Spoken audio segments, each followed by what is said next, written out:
Rapallo è per popolazione la sesta città della Liguria, ha un tasso di abitanti stranieri in media più alto rispetto alle altre località della Riviera Ligure di Levante.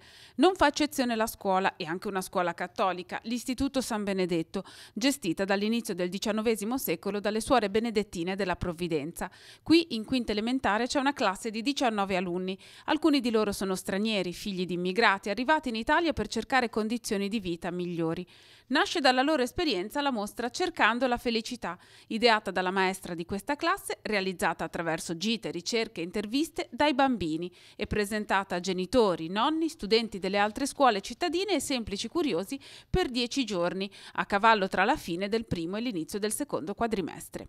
La mostra è stata allestita su 3 piani e 6 aule, parte dalla definizione di termini come asilo, razza, etnia, dialogo e propone poi il racconto delle storie dei genitori dei bambini stranieri. Mi chiamo Sasha, sono nata in Italia ma ho origini russe.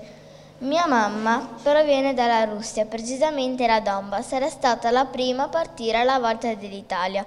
Mia mamma era molto determinata, lasciò con la nonna mia sorella. Era triste ma sapeva che le avrebbe regalato un futuro migliore. Mi chiamo Sika e questa sono io. Sono nata in Italia ma ho origini mediorientali, sia da parte di mamma che di papà. I primi a trasferirsi in Italia sono stati mio nonno paterno e mio papà. Arrivarono qui con l'aereo con l'intenzione di scappare dalla guerra.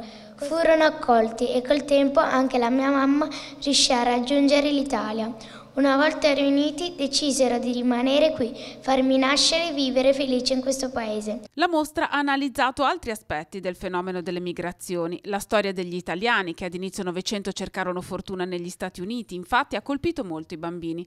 Per raccontarla ai visitatori della mostra, i ragazzi si sono documentati al Museo delle Migrazioni del Galata a Genova. Le emozioni che ci hanno attraversato sono state tante. Paura, tristezza, solitudine, ma allo stesso tempo eravamo mossi dalla speranza. Abbiamo concluso questo viaggio sani e salvi. E speriamo che i flussi migratori non siano più così dolorosi per le persone. Non pensiamo al diverso, non pensiamo alle discriminazioni, non pensiamo al male. Cerchiamo semplicemente di formare dei ragazzi che siano positivi nella vita e che quindi costruiscano positività. Costruiamo qualcosa di bello